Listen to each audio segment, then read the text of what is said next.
This is Meet the Movie Press. It's Friday, January the 31st. On the show this week, nobody asked for Lethal Weapon 5, Birds of Prey reactions, and Little Shop of Taron, plus the week's reviews and the box office. Stay tuned. Welcome to Popcorn Talk, featuring movie discussion, news, and interviews. Popcorn Talk. We talk movies. And now, here's Popcorn Talk's Meet the Movie Press. And that's how I bought my Oscar on eBay. Welcome, everybody. It's Friday, January the 31st. It's under the table. I'll show you later. And that is an Oscar. Don't worry, I'm not being offensive. January 31st, it's a Friday. Welcome back. This is Meet the Movie Press. It's very good to be back. It's been a very busy month, January, with work and everything else, but it's nice to be back here to round out the month. We started out. It's nice to come back and finish it off. Big day today. It's the weekend before the Oscars. All the Oscars guys are casting their votes. They're all sitting at home watching those screeners they haven't watched, but are being told to watch, going like, can I be bothered? I've got brunch. And then, of course, there's Brexit in the UK, so everybody, hold on tight for that one. Anyway, joining me on the panel this week, Scott Menzel. Welcome back, Scott Menzel. Thank you. For those people who perhaps haven't seen the show before, or perhaps don't know who you are and where can we find you? Hi, I am Scott Menzel, founder of We Live Entertainment. You can find my stuff over there, as well as on the Twitters at The Other Scott M. Fantastic. And John Rocha. Hello. We are truly honoured to have the Outlaw on the show. How are you, John? By the way, I tried to give a really good speech at the HCA Awards, and I was immediately cut off by the cardinal mistake of saying the actor's name before I finished the speech. We all know actors run up as soon as they hear their names. My massive mistake. But it's exciting to be here with you guys. I'm excited to be on Meet the Movie Press. Simon, I've tried to come on so many times. You have. The other work commitments been unable to, so I'm excited to be here. But I did not get the computer memo. I didn't get the Popcorn Talk mug memo. The reason is because most of the comments are about you. And so we just, wanted to make it a little less awkward. So, That's fair. But obviously the people in the chat, you mentioned the fact that this is a live show and we do have chat, as many other shows do. We have people in the chat already this morning. Film Nerd Jamie, happy to be back for my first live show in ages. Film Nerd Jamie, it's great to have you back. MK Songbird, hey all. Dick Smoker, good morning. Good morning, Dick Smoker. Hello. Richard, nice to have you back. Luke Skywanker, it's a loaded Meet the Movie Press this week. Lots of juicy news nuggets. Great to have a little S.A.N.S. with a cup of coffee and a scone. And also a J. Everybody loves a J in the morning. MK Songbird just read that Gareth Evans' The Raid begins shooting his next film, Havoc, in August. Stoked for that, along with wherever his Gangs of London series releases this year. Cammy Egan, good morning, movie fans, and welcome back to Meet the Movie Press, which is a great point to jump into the news of the week. Okay, guys, Lethal Weapon 5. There was a round table for The Hollywood Reporter this week. Lethal Weapon 5 apparently might happen. This is coming from the producer of the movie, did a piece with The Hollywood Reporter, and said that basically Dick Donner's back, good old Dick. Dick Donner, Richard Donner, who I actually thought had died. Wow. West Hollywood. Mel Gibson. We don't hear a lot from Dick Donner these days. No, that's true. We do not. Everybody misses Dick. And obviously we have apparently Mel Gibson coming back and Danny Glover coming back as well. What? All right. Exactly. So first of all, point one: are you glad that Lethal Weapon might be coming back? John, let's go with you first. Really? On this. Okay, Yeah. all right. Okay. Listen, Danny Glover was too old for this shit in the first movie. How old is he now? I am not excited about this at all because already Bad Boys for Life pushed the limits of my believability on seeing these guys solve crimes and be an action film. And by the way, it is an action film franchise. Yeah. Danny Glover will have to be in a wheelchair at this point. This is ridiculous to me. But that being said, as a lover of 80s nostalgia, a lover of this kind of things, if they can make it work by bringing in like a younger, twosome that they're training, maybe make them both female, then I'm absolutely down with it. Somebody mentioned like Michael B. Jordan and Florence Pugh would be a great thing that could come in as kind of schooling them in that way. Kind of the old Running Scared film from the 80s where they have the older cops schooling the younger cops about what to do. That I could get involved in. Maybe it's Martin Riggs and he's dragging Danny Glover out of retirement for this one final case. I don't know. But either way, it just doesn't make sense to me because they're way too old to be out there solving crimes. Well, a couple of points on that. I mean, first of all, as you say, he said we too old for this shit like over 20 years ago. That shit is now like that dog shit you see that goes white and dusty. That's how old the shit that he's now too old for is. And I do like the idea of having younger people in there, but it kind of worked for me with Bad Boys for Life, but Yeah, it didn't sure. really work. And you did say the female word, and that will upset some people. Wow. So we'll see. I mean, I think they're interesting ideas, but Scott, you obviously got comments on this as well. I remember when they did the TV series a couple years ago, and there was always, like, after every season, there was some kind of controversy that came up about it. Yep. That I'm just kind of shocked to hear that this is even a topic of conversation right now. Because I feel like that show just ended like a year or two ago. Yep. And I just remember someone left the cast and someone said this on there, and there was just but to go to this guy's point, I mean, honestly, it's just why? Yeah. Why? Yeah. It's like the solution to everything. Bring in some new recruits. Like, how many times we're going to say that and do that over and over again? Just let it die. It's like an unfunny Police Academy, which is Police Academy 7. They finally got unfunny in finally 7. got So unfunny. people need to give that franchise a little more Oh, love. I know. Man. 1 to like 4 are like great. Yeah, and 5 and 6 are watchable. Yeah. 7 not so I've much. seen funnier colonoscopies. Yeah. But yeah, I mean, the thing is, it's not just a case of do we need this? I think it's the fact that I was saying this to Ryan, who's in the booth today, that if you're under probably 25.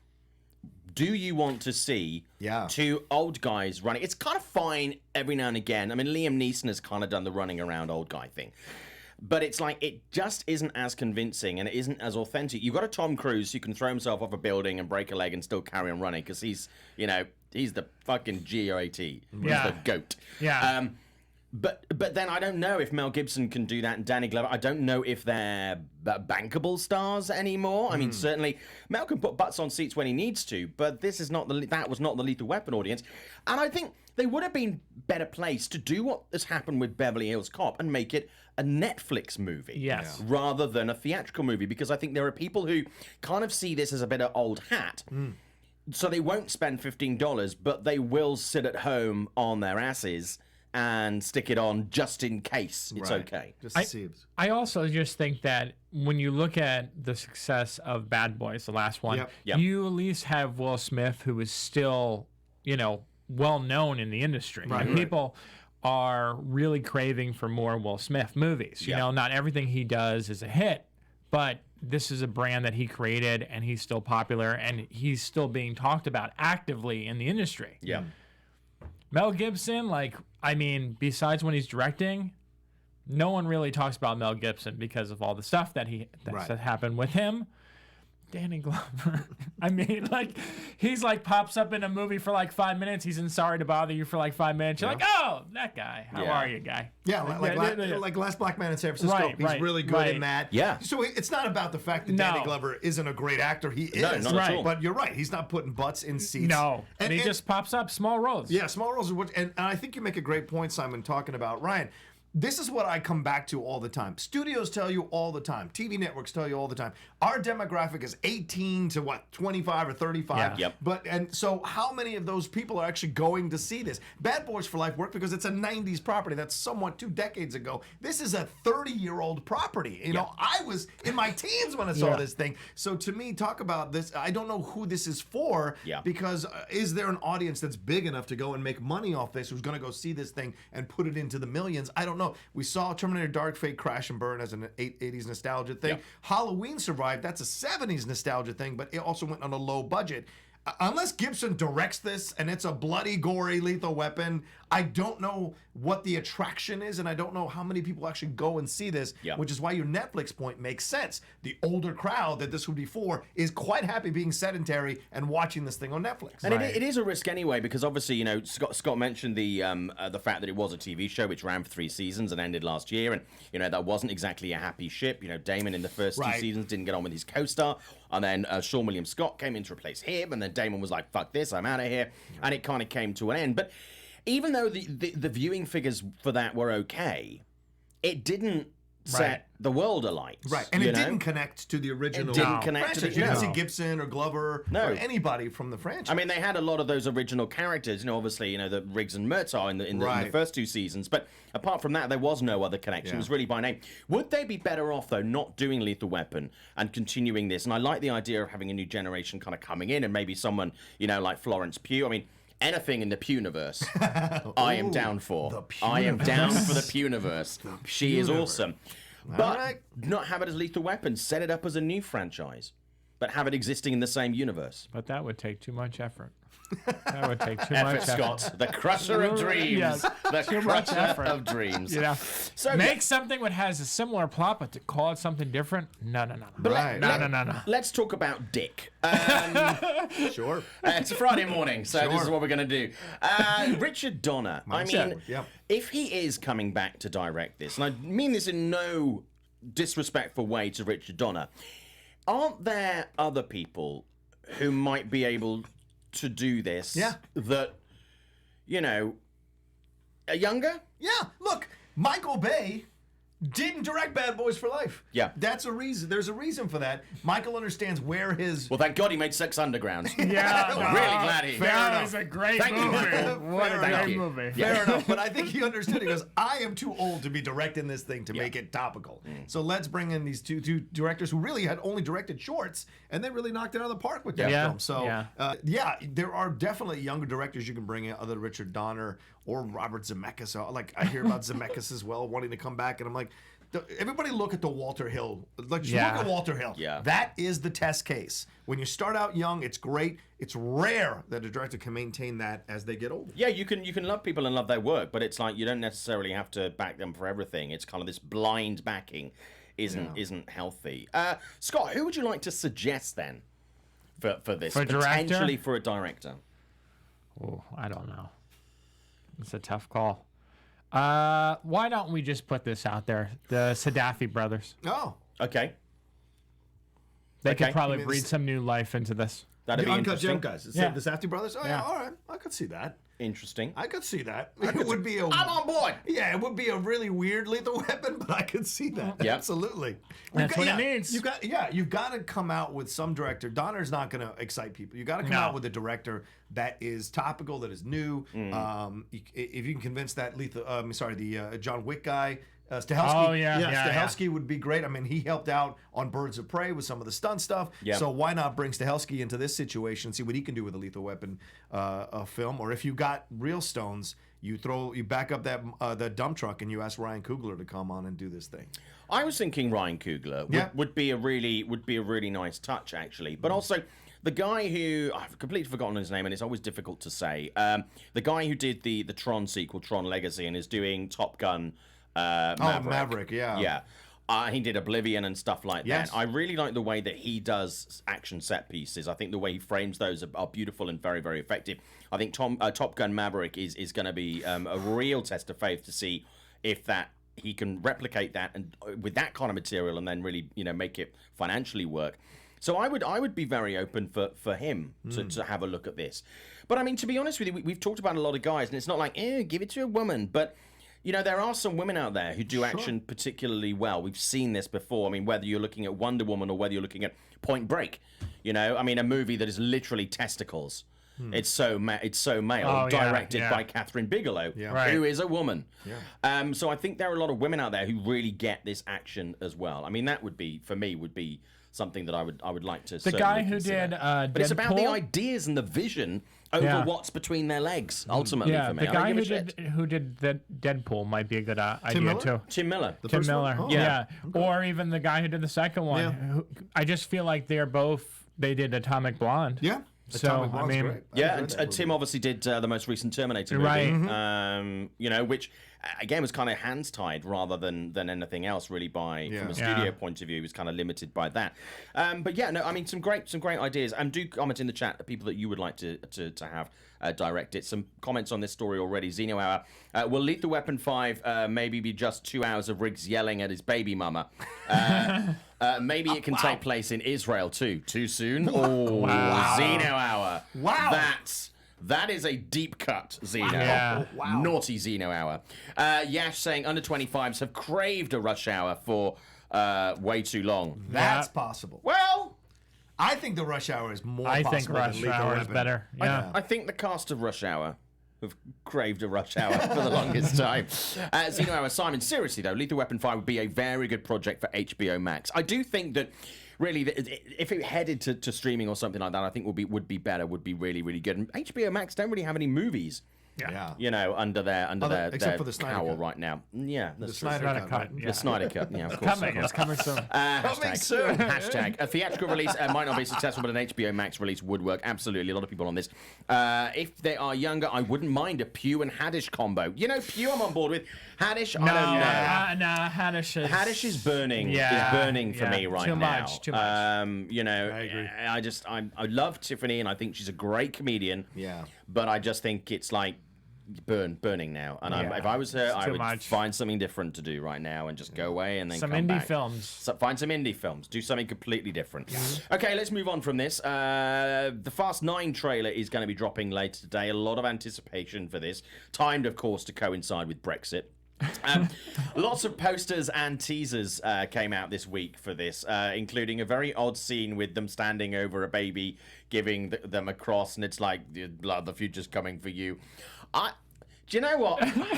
I really enjoy the Fast and Furious franchise, the Fast franchise. But I do find it a little bit spotty on installments, and my gut feeling on this, I'm a little bit. Maybe this is not going to be. It's gonna make a lot of money, but I don't think it's gonna be their finest hour. The last one I was very disappointed in. Yeah. Very disappointed. So, are you A, looking forward to the trailer, and B, how confident are you that Fast 9 is gonna deliver?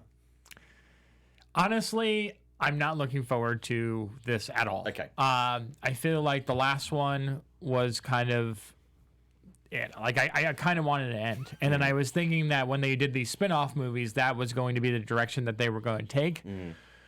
The marketing so far has been, I almost feel like people are mocking it. Like there's like that one poster where everyone's the like, arms? it's like a Power Ranger movie. Yeah. And then just the fact that they're trying to put John Cena in this movie to replace Dwayne Johnson, like that's not gonna happen. Right. Like Dwayne Johnson has such a better screen presence. I don't know. I think it's gonna be lukewarm. I really do. Yeah. And I think audiences, I mean, I know everyone's been on board. This has been a very interesting franchise because it started off strong and then went to total shit and then it kind of redeemed itself.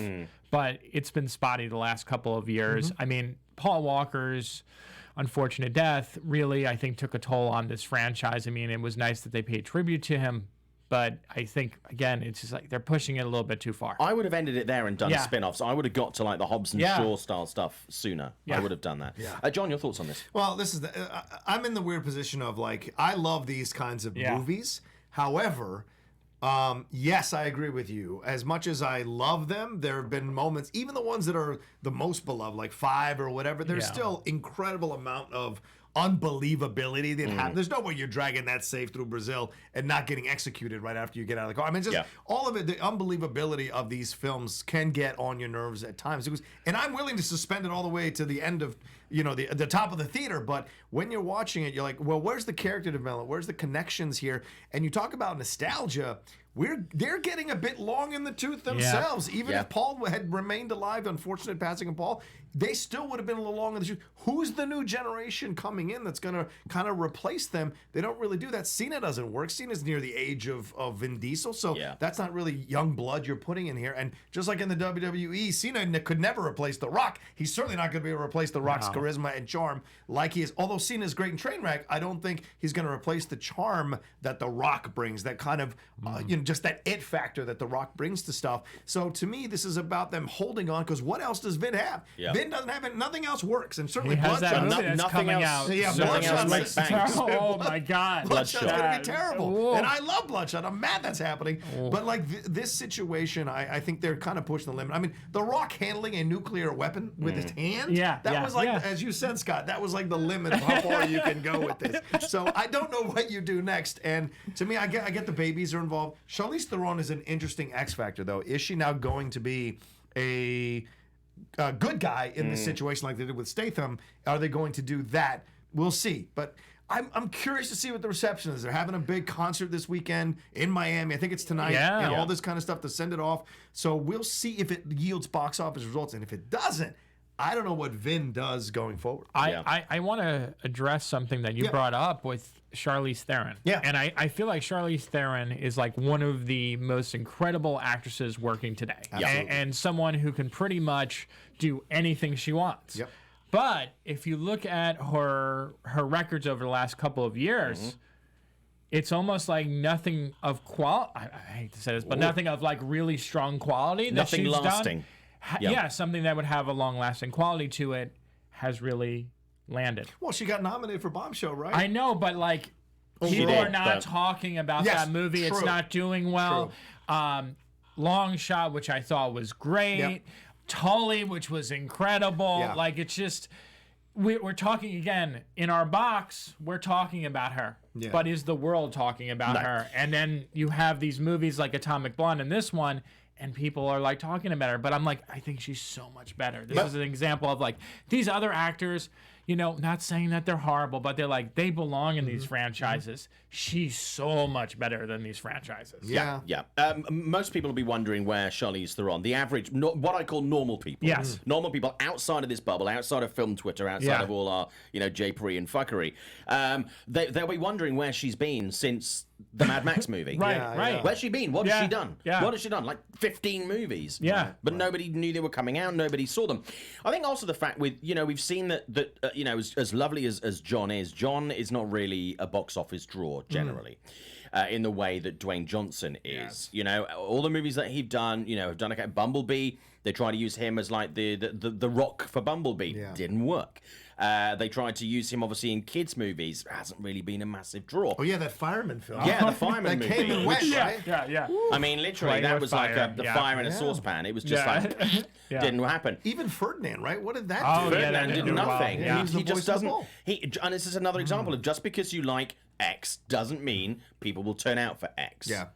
And, he is one of many, many people who have transcended from the ring to the big screen and with various different measures of success. There is an audience, but that audience is not particularly large and is not why people buy tickets. No.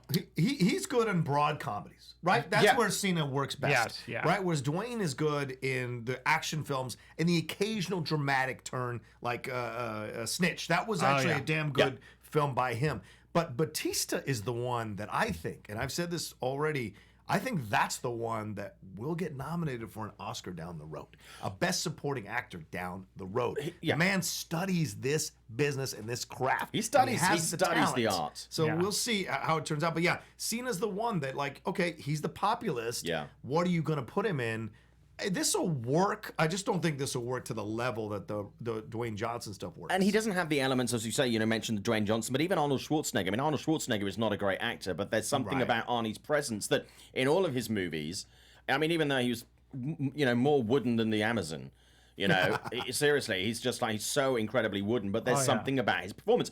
Even in Terminator Dark Fate, where it's like, it's not a great performance, but there's a deadpan, or he can utilize his woodenness to give something that is genuinely has audiences connected with, which is a very special skill. Cena for me doesn't have that. So we're going to move on from this in a second, but do you think that this could be the first fast movie to not make $1 billion in the longest time? No, I still think it's going to make You think money. it'll make $1 billion? I still think so. I think like Rise of Skywalker, it'll crawl across that billion just by name and just by nostalgia alone. But it'll be a law of diminishing returns, like we saw with the Transformers franchise, which I'll defend. But the Transformers franchise, it's a law of diminishing returns. I think it'll start to happen here with this film. That's for sure. Well, as we know in Hollywood, quality doesn't necessarily mean profit, and profit doesn't necessarily mean quality. So welcome to Hollywood, everybody, crushing those dreams. Going back to Lethal Weapon, a couple of really good suggestions actually. Interesting. Jenna James has said, "What about Kevin Hart and Ryan Reynolds combo if they go young male?" I could see. Do you know what? That combo. Obviously, Ryan and Kevin weren't in this movie, but it was actually the movie that Russell Crowe and Ryan Gosling did together, The Nice Guys, which I think is the closest thing we've come to a Lethal Weapon movie in the longest time, and actually was better than certainly Lethal Weapon 4 by some considerable margin. And then Yash suggested, what about Shane Black directing? Shane Black has a very, very good taste for delivering really tasty action movies like this with character, driven by two guys, being sassy ass, and I think could also play very well with some of the other elements. If you are bringing in sort of more women or younger audiences, he can play with that really well. He's shown that in a number of movies.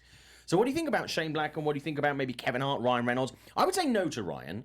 Only because he's done a lot of things like this. Yeah, he's like Ryan Reynolds, like, nah. You talk about another actor who needs to be doing something different.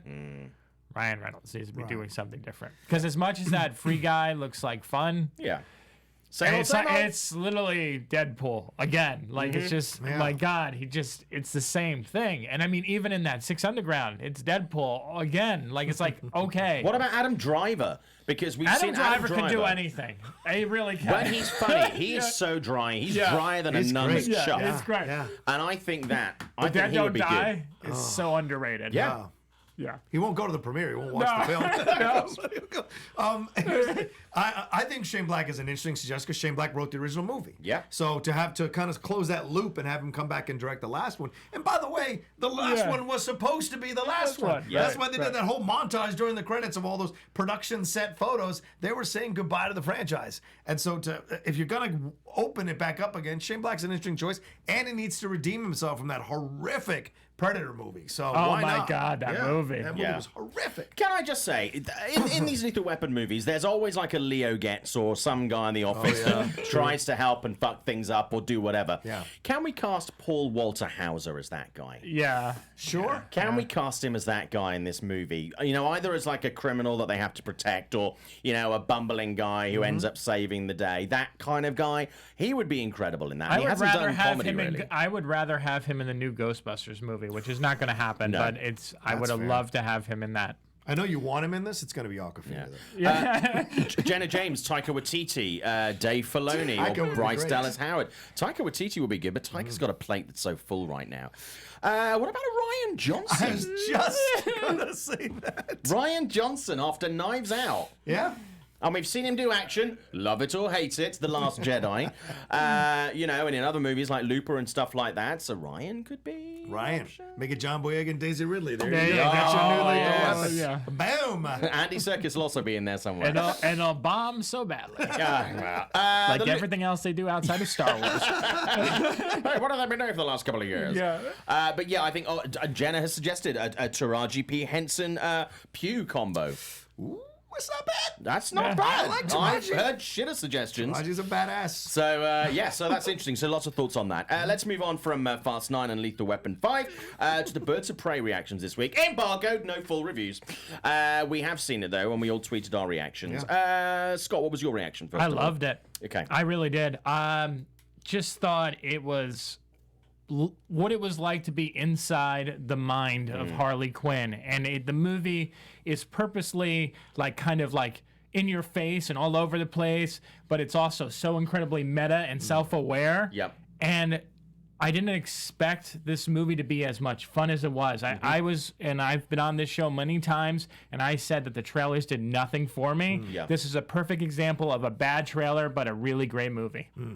I think that's fair. John. Yeah, I have to echo your sentiments. I think it's an enjoyable as hell movie. Yeah. And I think Margot Robbie really gets to spread her wings as Harley Quinn in this movie. I think that's the number one thing walking out of this is seeing, you talk about Charlize Theron being above the material. You could almost see moments as you watch this movie that Margot Robbie was above this material because she's so damn good as an actress now. She brings such pathos to the Harley Quinn story beyond the joke of the cheese whiz in the mouth. There's actually moments where she's growing as a human being, and you see her growing by the levels that she's playing with. And you're like, this isn't a comic book movie with this madness that's all going around, and this multicolored madness or technicolor madness is going on all around you. So for me, overall, that's what I take away from it. Yeah. Great action sequences. Yeah, the story gets a bit weird, but they get away with it because it's through Harley Quinn's eyes. Yeah. And everything's kind of weird anyway in her mind. Yeah. So she's an unreliable narrator, so it all completely works. And everybody who comes to this thing brings their A game and has fun, and you can feel that. And I just want to say really quick, I mean, with this movie and also Shazam, this is how you do inclusion in Hollywood, and this is something that people don't understand. But not shoehorning. It's not like, hey, we did Black Panther, hey, we did Mulan. This is like, hey, here's a movie, and guess what? All the characters are from all different backgrounds. Yeah. What a thought. What a thought. And we don't need to make a big to-do about it. Yeah. Right. That's what I love the most about it. Just seeing everyone kind of come together, and I'm like, wow, this is great. And this represents the city. And it totally works because you said it in a city like that. It's absolutely believable, yeah. I mean, I'll be honest with you, I enjoyed it. I was a little bit concerned because Warner have not exactly been forthcoming with making this movie accessible to people.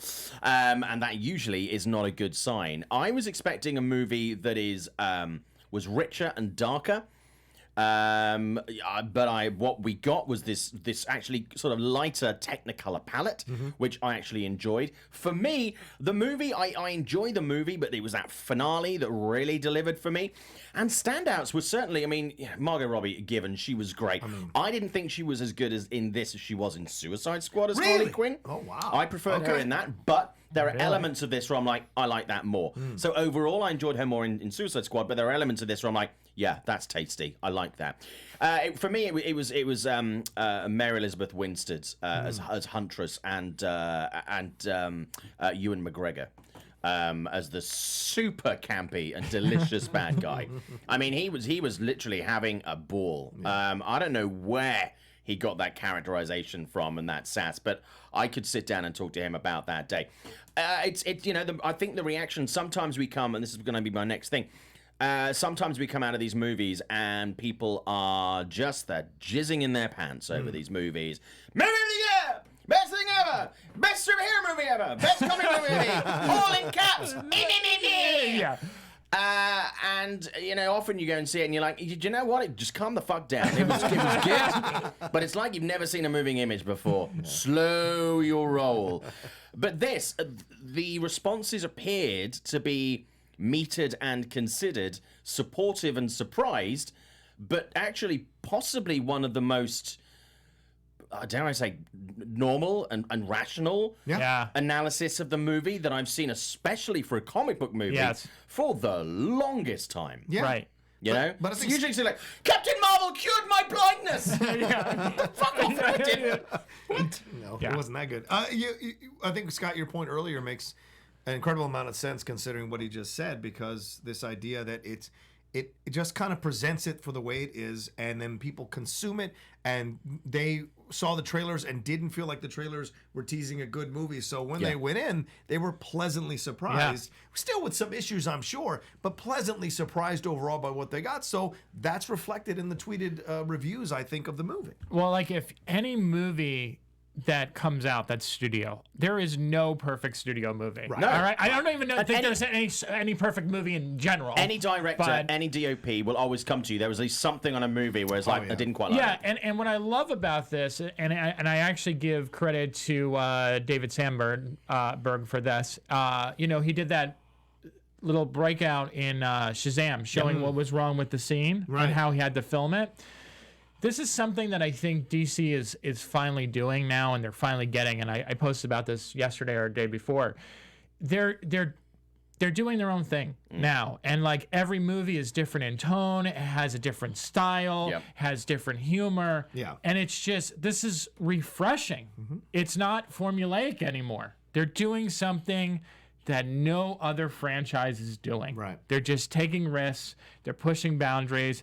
Not everything's perfect about him, but by God, they're trying. And that means something. And the DC fans love this kind of stuff. Yeah. And I remember being a kid reading comic books. I went to Marvel for certain things, and I went to DC for other things. And to see, and when they were both great, it was so much fun. Yeah. So to see DC having figured it out, and now taking these chances, as you said, Scott, and seeing the success, like over $1 billion for Joker, 11 Oscar nominations, you got to say they have righted the ship overall. Everyone keeps waiting for them to fall again. Those days are done. If they might have a failure, but it's not going to be a consistent amount of failure. So you're like, okay, let's see what's next. It gets you excited for what's coming next, and that's all you could have wanted after these last 3 years. And the thing with Joker, which I think is so important to point out, is that there has been so much conversation circling that movie since it came out at Toronto. There was like a lot of just buzz at Venice, and then Toronto, it kind of started a conversation. And, you know, there was all these controversies around it, but I feel like, you know, a lot of people have been talking about what good the movie has done in some ways and what bad it's done in other ways. But I think when you have a film that's so divided its audiences, I think that really says that the movie worked. Yeah. Because it's so easy to universally praise something. I mean, I think it's like, oh, this was great. La La Land was great. Everyone loves La La Land. But like, to have something where it's divisive and people say, I got so much out of this, and other people are like, oh, it's so hollow. It's like, what movie did you see? And then like you kind of have this intelligent debate, which is missing so much from film criticism nowadays. And I'll be honest with you, being in that room this week where everybody's watching it, there were hardcore fanboys and girls, God, yeah. and others, right? And sometimes you can watch a movie and you can go, fuck, this is just fanboy service. This is just like you've just done like throw a thing on a dartboard, you know, fanboy bingo, and include this and include that. This didn't feel like that, and certainly the response from fanboys, they were, you know, very satisfied, but not like mine. There wasn't this. It was almost like so many were very happy that it is a more accessible movie. Yes. If you don't, the biggest problem is this, and my wife is a really good barometer of this. It's like she couldn't give, you know, a rat's ass about most of these movies. If you can get her interested, then you've done a good job. And she's interested in this movie. Now, whether she'll pay $17 to go and see it in a movie theater, I don't know. But for someone who, if you can interest anybody, and this goes for any movie at all, the real skill is if you can get somebody who gives zero fuck to give just one fuck, you're on the right road, and that's really cool. Everybody else will give the same old fucks that they want to give, which is great. A lot of people here talking about, you know, a Joker and Bird of Prey having underwhelming trailers, and apparently are making the product interesting and unique. Yash, absolutely. Don't give too much away. The trailer could have won an award. What are you talking about? It was like one of the best trailers of the year. You know, Sky Patterson, I think that a Gotham City Sirens film directed by Karen Kusama and written by Christina Hodson with Lady Gaga as Poison Ivy, Elsa Gonzalez as Killer Frost, and Constance Wu as Lady Shiva would be cool. Do you know, I don't, I mean, that's a great idea, but I think one of the successes of Birds of Prey, and obviously we can't do full reviews of the movie, is the fact that it doesn't feel pressured into doing anything. It does what it wants, and it feels confident in that. And that confidence is very evident right through, from performances, from whatever. And even if it's flawed, even if it's something you don't like, the confidence is there. And I think that is something that will certainly appeal. But I think the reactions are more... I also, just real quick, because I know like we'll be talking about this more in like next week, but I just have to say that what's great about it is a lot of people are like so worried about this just being a Harley Quinn movie. And for the most part, like it has a lot to do with that. But it does like an origin story almost, right? Where it's like kind of like this is what's going to happen next. And you kind of like you get an idea of how they came together, but not enough detail where you're like, oh, I'm not interested in the standalone movie. Now you're kind of like, okay, now I want that movie next.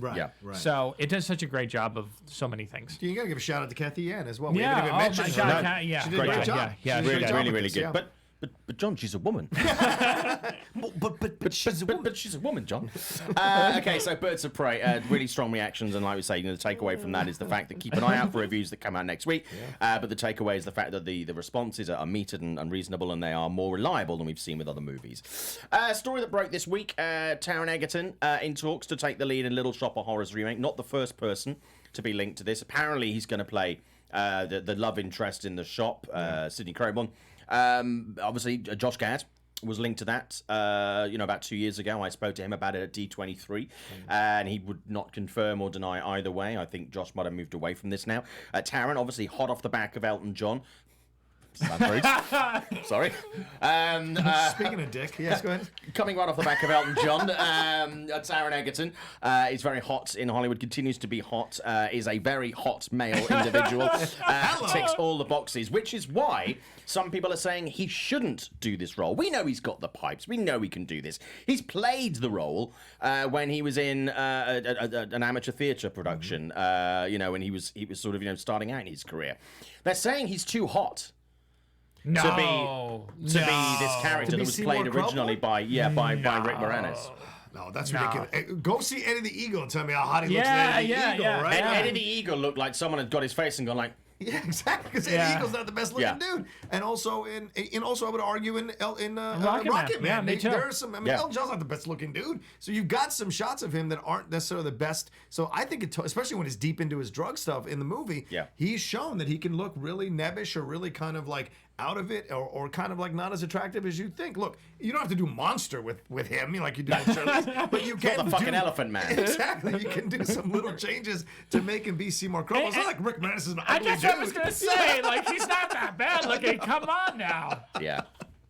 But the rumors I hear too is Scarlett Johansson. There I have a problem because I would like to have someone who's more in the kind of conversation of Ellen Greene, the original lady did it in the movie and also on stage, than someone like Scarlett Johansson. Then the Too Hot conversation I think makes sense. Yeah. Well, I mean, in all fairness, wasn't Lady Gaga rumored at one point for this? No problem. I think like Taron and Lady Gaga, that would be a really great combo. Buying my tickets. Yeah, me too. I mean, like Hollywood, let's make this happen right now. I love Little Shop of Horrors anyway. too. It's one of my my favorite God. musicals of all time. I watched that alone in a movie theatre in the Castle Movie Theatre in Swansea in South Wales where I grew up.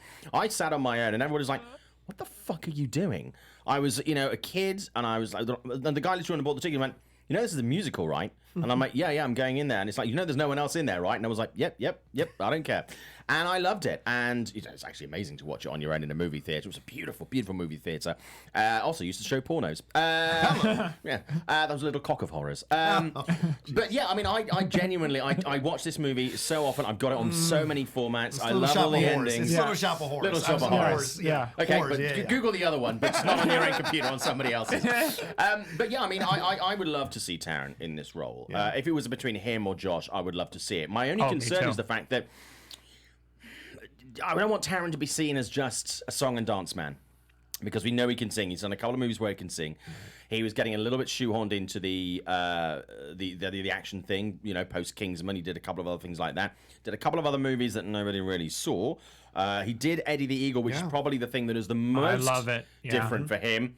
But yeah, I mean, I would love to see him in this. So Gaga for female love interest. Anybody else you'd like to see in there? So someone asked in there who should voice Audrey 2. Oh, I think Ken Page who did Oogie Boogie and Nightmare Before Christmas has the perfect voice for that. Interesting. That's good choices. Good choices. I mean, there is apparently someone linked to it already. Who is it? It's Billy Porter is apparently. Oh, it's not a bad choice. I would love Billy. This is like becoming the best movie ever right now. We're casting I know, this. right? Let's just Seriously, do it. I mean, Come on, Warner Brothers. Are they going to put human faces on the plants, though? Are they going to do that? Like cats? Jellicle plants, jellicle plants. God, Jesus that experience. Christ. That experience. Fucking awful. But yeah, so, I mean, Billy Porter, anybody else? I don't know if I have any. Lizzo? No. Lizzo's very big right now. Lizzo with her flute. A female Audrey, too? Is that what you're trying to say? Yeah. Maybe. Suppose that could work. I mean, and also going back to like how timely, like Little Shop of Horrors dated back to the 50s. Yeah. All right. Yeah. And then A lot of people don't realize that. No. There's a Roger Corman movie. Right. And then Black they and had white, the not a 80s musical. movie remake, and it's been on Broadway and off Broadway so many different times, and there's been so many different casting within this movie. But it's always had a great vibe of both African American culture in there, too. Yeah. Skid Row and things of that nature. Oh, I love Skid Row. Tremendous. Listen, when I was a musical theater nerd, Shock, and in high school, and I remember going up to see my friend his first year in college. We went up to Boston, and we got super drunk, and we sat out on a bench in the middle of Boston Park, and we sang the entire soundtrack of Little Shop of Horrors, sitting on the bench. Two Boston cops came up to us and just stood there and were listening to us. We were so drunk we didn't even notice them, and they were like, good stuff, and walked on. That show is so great. It transcends so much from the 50s on now, so it still would work. When we're talking about Lethal Weapon not working, this I think would absolutely work if you found the right cast to make it, and you could even throw in little topical references, right? That would have double meanings as you're. That was actually what I was going to ask you next. What do you think? Should they do the original ending that they stuck with for the movie, or should they do the director's cut? Which is more because depressing. the director's cut ending could kind of tie more into what's going on in society right now. Right, where she sacrifices herself for Seymour. Right, where she gets willfully Spoiler. eaten. Yeah. Oh, yeah, spoiler. Spoiler. It's 7 Come on, decades look, old. John, Spoiler. people only had 30 years to watch this movie. This is a spoiler-free show. I apologize. Thanks, John. You fucking ruined Little Harris, man. You know what's good is if you close the loop by bringing Jack Nicholson back to play the owner of the floor. Oh my God, that would be great. Why? Wouldn't that work? That you close would be the cool. loop. That would be cool. Just an idea. We're sending this to Warner Brothers at the end. We got it. Perfect. It's going to be a ton of money. Biggest music movie of all time. Kid. You gotta see it. It's It's gotta be huge. I just need Like 5 The points. Irishman. The Irishman. It's great. Irishman the musical. 3. That's not my I wanna pay face. your house. Okay, so people saying in the chat, Cam Egan saying, bring in Lin-Manuel Miranda to. No. Stop it. No. Stop it. No. I'm so Okay, sick of him being brought up for all this stuff. I mean, I love love Lin. Lin-Manuel But But Miranda, just but- no. He did not help Mary Poppins at all. Yeah, I worried about In the Heights. I'm very What are you worried. talking about? Yeah, Yeah. terrible. Okay, let's move on to another musical thing. We've got about 15 minutes left on the show. We're getting through a lot Oh, no, today. really? I know, seriously. Really? Do you want to go now? Yeah, No, I'm just enjoying it. Put another 30. New Matilda movie in the works based on the Tony Award-winning musical. Obviously started out as a Roald Dahl book. Yep. Then was a non-musical movie, which was very popular in the 80s, late 80s, early 90s. Early 90s. And then was turned into a musical, which has done fantastically well. Tim Minchin wrote the book for that, did a fantastic job. Now it's going to become a musical movie. Apparently it's a Netflix movie. Saw on social media the other day that apparently Ralph Fiennes, is it Ralph Fiennes? Ralph Fiennes is being lined up for that? Ralph No. Fiennes. Who played Voldemort? Yeah, Ray Fiennes. Ralph Fiennes. Ralph Fiennes is being lined up, and Emma Stone is being lined up. He's going to play Trunchbull, and Emma Stone is apparently being lined up as well for a role in the movie. How true that is, I do not know, because the internet is full of shit. Yeah. But two interesting things. But what do you think about this? Not Netflix. No? Like, movie musical deserves to be on a big screen. How can you watch that at home? Come Could on. be one of those movies that they put in theaters. Yeah. They need to. But to be fair, we did discover growing up, whenever we grew up, musicals on the television. We discovered Singing in the Rain. No, how many of us actually went to see it in the theaters in the 80s, 90s, or 2000? Yeah, true. So I mean, there is a way to do it, but a new musical, you make a great point. Yeah. A new musical, you want it to have the full spectacle, right, Yeah. of a movie theater. Agreed. Give me a remake of The Wiz. I love remake of The Wiz, yeah. A remake of The Wiz with some Yeah. of our I'm current surprised talent. they haven't done that yet. They did that NBC live show. Those don't just. doesn't They very rarely work. Just because they did it Yeah. doesn't make it right. Yeah. But yeah, I mean, there is a current spate at the moment of these movies that started out as non-musicals, becoming musicals, then becoming musical movies again. Obviously, Mean Girls was turned into a Broadway musical, and then that's now being turned into a thing again. Hairspray, another great example. Right. Hairspray's another example. Hairspray's great. Yeah, so lots of those. Yeah, I mean, I'm interested in this. I'm going to see how that goes along. Okay, we've got just over 10 minutes left on the show. So, Scott, very quickly, Sundance, you were there. Yes. Had a great time. What are your headlines from Sundance this year? Your sort of 3 big takeaways. from it? Okay, so the movie that everyone's going to be talking about from now until probably the end of the year is Promising Young Woman. Okay. This movie with Carey Mulligan is a departure from everything that we've seen her do before. Yep. It also stars Bo Burnham, departure from anything we've seen him do before. This is an in-your-face take on sexual abuse, sexual assault. Wow. Right. And it has more twists and turns than an M. Night Shyamalan movie, and I mean that in a good way. And it is ballsy as fuck. Ballsy. First movie of the year that I gave a perfect 10 out of 10 score to. Wow. Yeah. Okay. Yeah. So that's a must see. Focus is going to have a field day when this comes out because I think word of mouth is going to be huge on this one, and I hope that it can go beyond our little box of film critics and go into the world. I know it's, again, a hard sell because Carey is a very popular actress within our little wheelhouse here, but she's not that big with the mainstream audiences. So it might be a little bit of a hard sell, but it's really worth seeing. When is it coming out? I Is there a release don't date? know. Okay, fine. I don't know. Minari, which is an A24 film, which they made up for Zola, in my opinion. I know Okay. people have very mixed reviews on Zola. Some people really love it. Some people hate it. I hated it.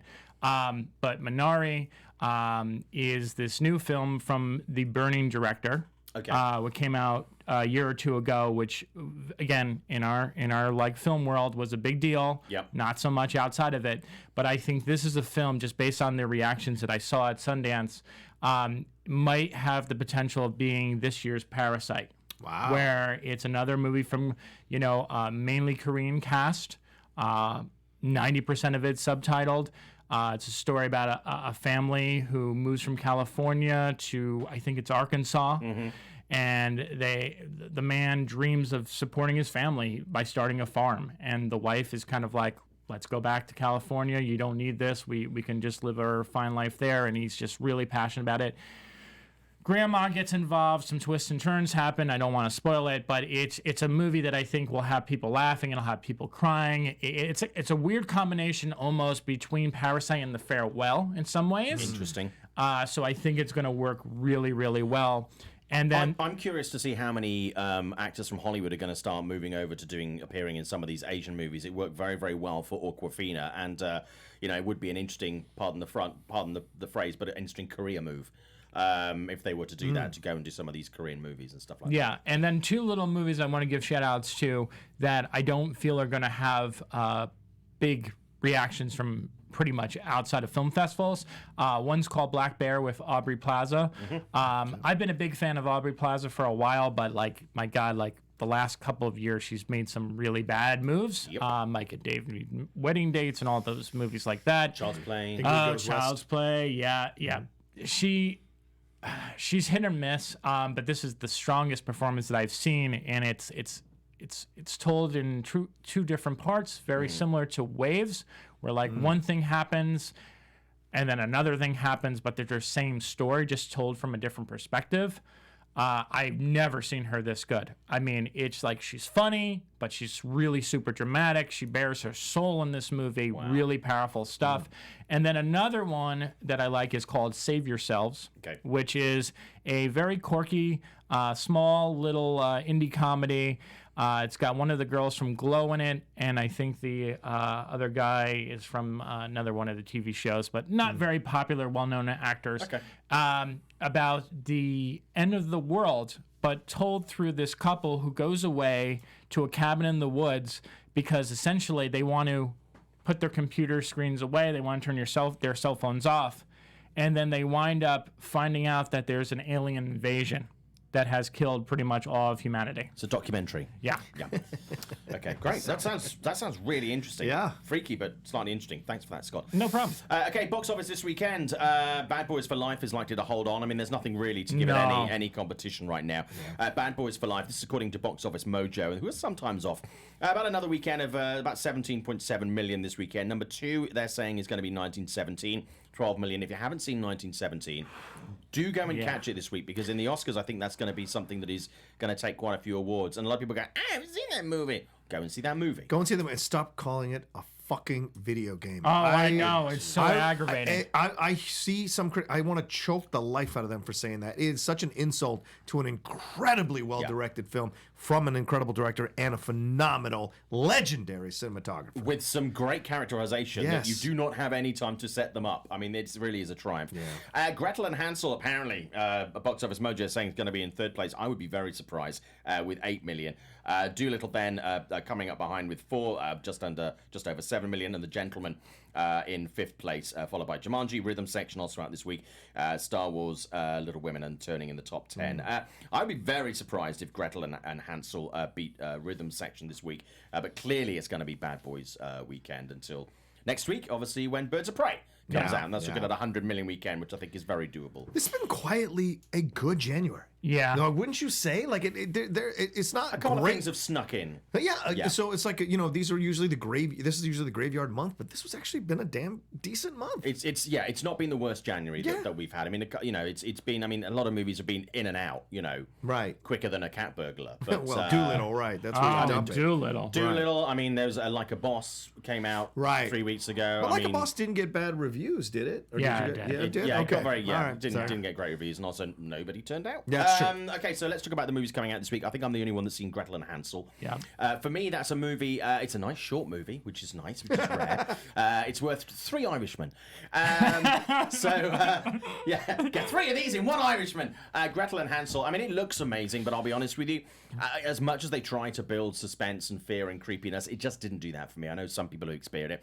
For me, it was probably, if I was giving it a cinema score, because they're really popular right now, I'd probably give it a D, maybe a D plus. Okay. It's not a bad movie, but it looks great, but that's kind of it. I'd stick it on in a bar and have it playing in the background, but I wouldn't necessarily follow the movie. I didn't think it was great.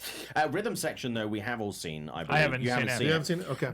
It's a new thriller. It's an adaptation. It's kind of like a female born would kind of be kind of a way to describe it. A woman out to get revenge and right the wrongs for her family being killed in a plane crash. The lead actor is great. Mrs. Ryan Reynolds. Yeah, sure. Blake Lively. Blake Lively, doing a great job. But the film, for me, for an action movie, I don't know about you, John, but it kind of left me slightly unexcited. Not on the edge of my seat. They could have cut 30 minutes out and kept it tighter, and it would have been more effective. Yeah, it's the thing I'll say this is there was a great movie here somewhere, and I think that's what you walk away out of this movie thinking. It's like, I like that they took a realistic approach about someone, a regular person of age of 25, 30 years old, trying to become an assassin late in life. It's not easy to do, and the stumbling nature of it, right? It's akin to the Dark Knight story. The beginning, the first few missions, he messes up and gets hurt all the time. So logically, a person's not just to become an assassin overnight, or even after 6 months to be really good at it.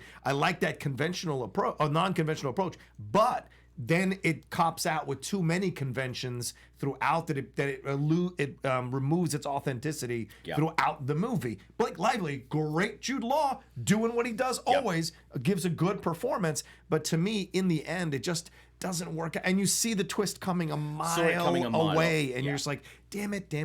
So I just think somewhere, and this is a woman who's directed a Handmaid's Tale, a few episodes of Handmaid's Tale, so I think she's a damn good director. I just think something happened in the editing where they lost what could have been a really damn good movie. It just felt a little bit flabby. That didn't feel the tension. That didn't feel, considering what is at stake, I didn't feel like anything was really at stake. Yes. It was more of a getting from A to B. There were certain elements of it that just kind of didn't gel right for me. Yeah. It was a little bit sporadic. And the action scenes, where obviously they're really selling this movie on the action and the intrigue, just didn't land. They didn't really hold my attention, which was a bit of a surprise. But it's definitely the two leads that are really the ones, like you say, I saw the ending coming a mile off with this kind of thing. It's like, you're waiting for the thing that you think is going to happen rather than going, what could possibly happen? Do you feel like it deserved to be pushed back the year that it was?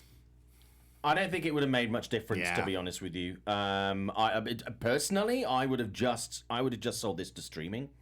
And I think people, when you can do that, I think people would be more likely to put eyes in front of it and butts on seats at home than they are to go. I mean, nobody's going, this weekend, what are you going to do? I'm going to go and see the Rhythm Section. Well, kind of going back to that, just real quick. So there was something that came up at Sundance quite a lot this year, and I was thinking about it a lot, is when I was watching the majority of these films. Okay, so like maybe something like Minari or Promising Young Women, that those movies aside, I feel like most of these films, I'm like, who are these for? Like, who's going to watch these movies? Like, are these going to go in a theater? And one of the topics that kind of came up was how many movies Netflix had there. Like, they had Horse Girl, and they had the movie that no one's going to be talking about ever, the Dee Rees movie, which is so embarrassingly awful in like every way, and to everyone who's in it. I mean, you got some great actors in it, but it's just bad. But this is starting to become more and more of a conversation. Things that I'm hearing you say that like, this should have been dumped on streaming. This should have been dumped on streaming. Now I think we're starting to look at movies in that light. And like how maybe a movie like Irishman should have been cut a little bit more and went on the big screen, but how Rhythm Section should have belonged on the small screen. And this will be interesting how this kind of plays out in the next couple of years. I think we're going to see a lot more movies being pushed to these streaming services. I think there's just that there needs to be in Hollywood generally. There needs to be people, not being so stuck. This blind faith mentality that we have. It's like where you need to go. Okay, we need to right this ship. We need to take it on a slightly different path. I mean, let's be honest. Joker was not meant to be a big box office movie. No. That was meant to be a side project, something that was like a folly of fancy that was going to be, we're going to try this out. Look at that billion-dollar movie. And I just think, it needs to be, the model needs to be a little bit more flexible all the way along the road. And there's nothing wrong with being on streaming. There's some great things on streaming. That whole stigma has now disappeared. But doesn't mean you can just fucking do what you want. And use test screenings to your advantage, right? They do so many of these now. I mean, you posted it earlier this week that, Halloween is doing a test screening and something else is test screening this week. It was Saw. It was Chris Rock's Saw movie. Okay, so you literally you have these resources available, and you can know after doing a couple of them what the vibe is going to be, because you're screening them mainly to the general public, and then sneak a couple critics in there, people who you trust, have them see it, give you their honest opinion. Yeah. And you don't have to. This is why Jason Blum is such a brilliant man and a brilliant businessman, is that he knows what he's doing. He knows when he sees a movie, this can go to a screen, this can go on a streaming service, this goes direct to on demand, whatever. He knows. No, 100%. Other people didn't do that. Talking of sneaking in there, we've got to sneak the fuck out of here because we've run out of time. The hour's over. Thank you, sir. Dude, seriously, this was a great show. Thank you, guys. We covered so much stuff. I really appreciate it. For those people who don't know who you are, Scott Menzel, where can we find you? You can find me on Twitter and Instagram at @TheOtherScottM. John Rocha. Yeah, you can find me at The Rocha Says on Twitter and Instagram. And also, please go to my YouTube channel, www.youtube.com/John Rocha Says. And my name is Simon Thompson. You can find me at ShowbizSimon on Instagram and Twitter. Thank you so much. If you are watching the show for the first time, it's lovely to have you. If you're watching it for the multiple time, it's nice to have you back. Happy New Year, everybody. Have a great month. Get ready for the Oscars this week. Catch up on those movies you have not seen. And the show will hopefully be back next week. Thank you so much, because without you, there's no point us being here. Enjoy movies. We do. Your opinion is totally fine. Take care. From producers Maria Menounos, Kevin Undergaro, and the entire Popcorn Talk Network, we would like to thank you for tuning in. For questions or comments, be sure to visit popcorntalk.com. I'm Sir Richard Wentworth, and this has been a presentation of the Popcorn Talk Network. The views expressed herein are those of the hosts only and do not necessarily reflect the views of its owners or principals.